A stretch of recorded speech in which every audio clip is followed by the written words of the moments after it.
Welcome back to Movie Recap. Today I'm gonna show you a 2008 American-Italian epic war film called Miracle at St. Anna. Spoilers ahead. Sit back, relax and enjoy the video. The movie begins with Hector Negron, a former Afro-Latino corporal veteran during World War II, working as a post office clerk now in New York City. As he gives postcard stamps to the clients, Hector suddenly recognizes the man, causing him to shoot and kill with a German Luger pistol. Afterward, Hector closes his booth as if nothing has happened. Several hours later, a rookie reporter named Tim Boyle enters the post office and finds Detective Tony Ritchie already at the crime scene to seek information. Fortunately, after convincing Ritchie to work with him, Boyle finally makes his first reporting news about Negron's case. Ritchie then orders him to do the first investigation in Negron's apartment with his two men. Upon getting into the apartment, Boyle and the two officers discover a Purple Heart and a photograph revealing that Negron was once awarded the Distinguished Service Cross and Silver Star in the military corps. Suddenly, they decide to bring the thing they have found inside Negron's bottom closet, containing antique specials. As they get into New York University to talk with a professor, Boyle and the other officers eventually learn that it's a finely carved statue head of the Primavera, a long missing segment from the Ponte Santa Trinita that's already 450 years old. Technically, the professor reveals that the statue has been missing since the Nazis blew up the bridge during World War II. Afterward, Boyle visits Negron to start the interrogation, wherein Negron admits that he knows the man he killed at the post office. So, in flashback, Negron eventually tells of his war experiences as a young corporal of the segregated 92nd Infantry Division in Italy. As he and his platoon discreetly cross the Serchio River to position, a woman named Axis Sally suddenly speaks through a radio microphone. She attempts to start a race riot by manipulating them to surrender because the Americans will only enslave them. Eventually, a disastrous attack ensues on German positions across the Serchio River, causing black American soldiers to withdraw as most of them are getting killed. On the other hand, 2nd Staff Segriant Aubrey Stamps radios Captain Noakes to send backs up to grids 4, 7, 9, and 16. However, Captain Noakes refuses to believe his reports of how far the Germans have advanced and sets the artillery on grids 2-3, 2-4, and 2-5 instead. Because of that, the remaining black American soldiers get killed, leaving Negron stranded on the wrong side of the river with three men, Sergeant Stamps, Sergeant Bishop Cummings, and Private Sam Train. While Negron goes with Train, carrying the head of the Primavera that he found in Florence, they suddenly see a haystack moving from afar. Eventually, Negron decides to enter the barn house by ordering Bishop, wherein Bishop rescues an Italian boy named Angelo from a collapsing building made by the explosions. Suddenly, he rubs the head of the Primavera as he believes that it carries magical powers. Afterward, Bishop carries Angelo outside while Negron meets two other men named Sergeant Stamps and Bishop Cummings. While walking through the roads of Tuscany, the soldiers suddenly see Train walking on the bridge as he carries Angelo on his shoulder. So, Negro orders him to go down and meet them. Eventually, the soldiers enter a barn, wherein they meet Train holding Angelo in his arms. Negros then convinces Train to leave Angelo because he might get Angelo killed, but Train refuses to follow his orders. Leaving him no choice, Negro lets Train take care of Angelo as they get into the battle. While traveling through the mountains of Tuscany, the soldiers eventually enter a small village, and enter a house full of half-Americans. Afterward, they put Angelo on the table to treat him. The following day, Bishop tries to contact headquarters while Train is taking care of Angelo with the help of Renata. Afterward, the soldiers attempt to seek Renata and her father's help to show them how to get out of the village. However, they learn that there is no safe way because the German is anywhere. But then, Renata suddenly speaks and says she knows a way out. Despite the disapproval from her father, Renata still comes with Hector, Bishop, and Stamps, while Train eventually grows especially fond of Angelo. Suddenly, Train becomes Angelo's father figure throughout their journey during the battle. Later at night, Renata talks to Bishop, wherein she tells him that the only place where the Germans would not be is through the mountain in Pietrasanta, Lucca. On the other hand, Negron finally gets his damaged backpack radio working and contacts Captain Noakes. Negron then tells Stamps that Arturo eventually fixed the radios miraculously. Afterward, Stamps talks to Captain Noakes, telling him that they're in the west of Borgo, a Montsano where they can see the mountain of the sleeping man. Technically, they're in the west of the Serchio River someplace. However, Captain Noakes orders them to capture a Nazi first because it's a direct order from General Almond. Unfortunately, Captain Noakes fails to save them from the Germans surrounding them. Stamps then orders Bishop to come with him outside, wherein they both releases their frustration toward Captain Noakes. They think that Captain Noakes doesn't care whether they die or not, as long as they capture their enemy, that will only be the matter for him. However, Bishop refuses to follow it, and makes Stamos remember how they get discriminated against by the Americans despite being a military soldier. Later at night, Bishop and Stamps attend a small feast together with the villagers, wherein they try to win Renata's heart to be their wife. However, Stamps suddenly gets pissed off as Bishop intervenes in their conversation, so he walks out immediately. Technically, Renata becomes entangled in a love triangle with Stamps and Bishop's, which creates a conflict between them in trying to get her.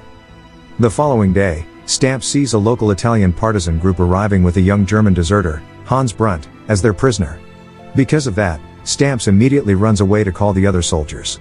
Eventually, they find out that Grotta and his local Italian partisan group finally capture their enemy. As the local Italian partisan group enters Renata's home, Stamp refuses to tell that they got Hans to Captain Noakes. He then says they should wait for his order before informing them, causing Bishop to get pissed off by his actions. Luckily, Hector immediately stops them as he orders Bishop not to trigger Stamp anymore. On the other hand, Renata tells Grotta that Stamp and Bishops are fighting about Hans, so Grotta clarifies that they'll be the ones who'll hold the German, not Hector and his platoon. Afterward, Hector informs Stamp that the partisan group will interrogate Hans once they find someone who speaks German. So, Stamp says that they have the Germans in their headquarters that can help Grotta to talk to Hans. However, Grotta clarifies that they'll get answers from Hans first before turning themselves over to them. But Stamps refuses to agree and suddenly points out his rifle at the partisan group. Meanwhile, Angelo suddenly approaches Hans, causing the partisan member to shut him up for manipulating the child to escape. On the other hand, Stamps immediately signals Bishop to call their headquarters, and inform them about getting Hans as their prisoner. Later, Hector talks to Angelo to get information about Hans because he can see everything.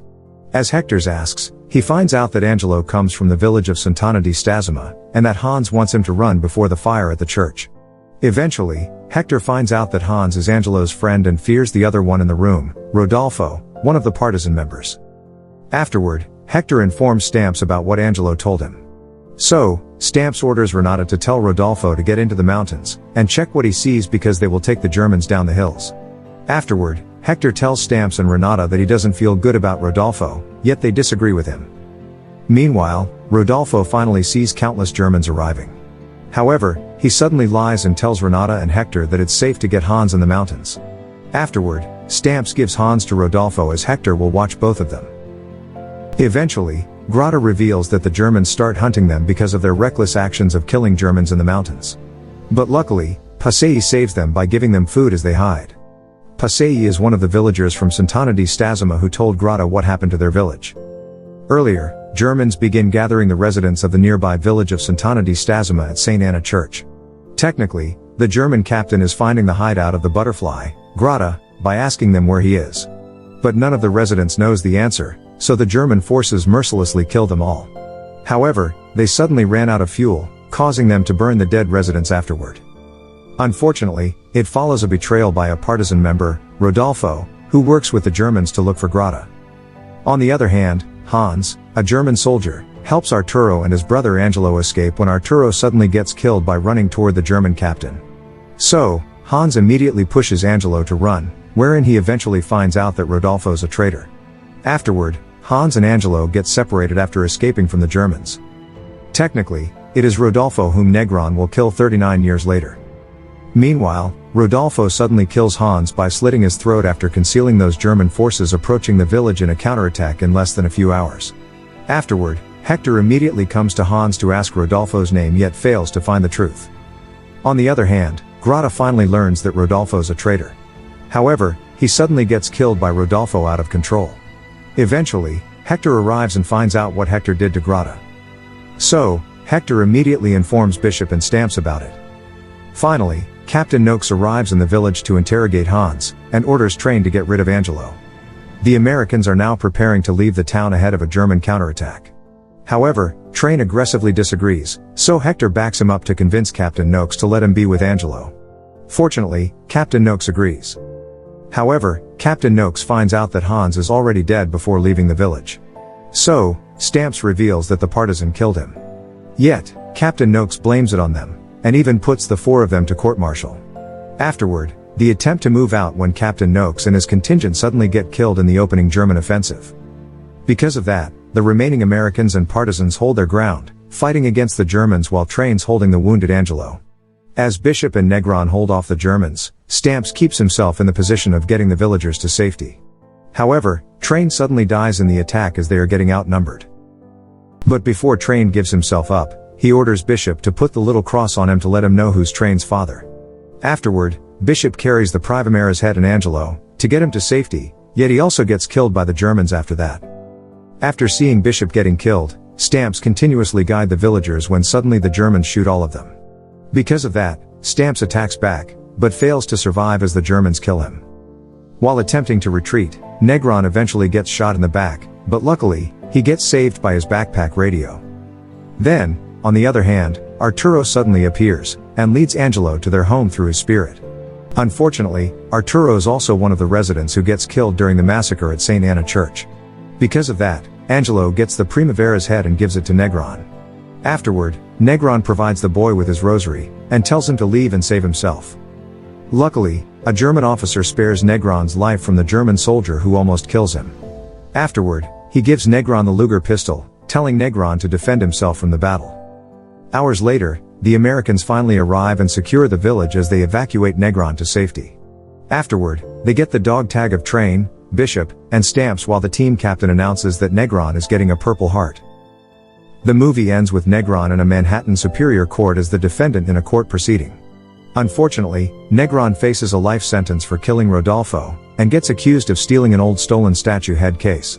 However, Negron suddenly gets defended at his bail hearing by Wilder, a powerful attorney. Wilder then explains to the judge that it's a Christmas pro bono case, but the truth is the bail is on behalf of an unknown wealthy man. After that, Negron finds himself in the Bahamas and eventually reunites with the Primavera's head. Shocked, Negron finds out that the man who bailed him is an adult Angelo after taking out Negron's rosary. Afterward, Angelo and Negron burst into tears of remembrance as they hold Negron's rosary. Thank you for watching. Subscribe for more videos like this to help the channel out. Have a nice day.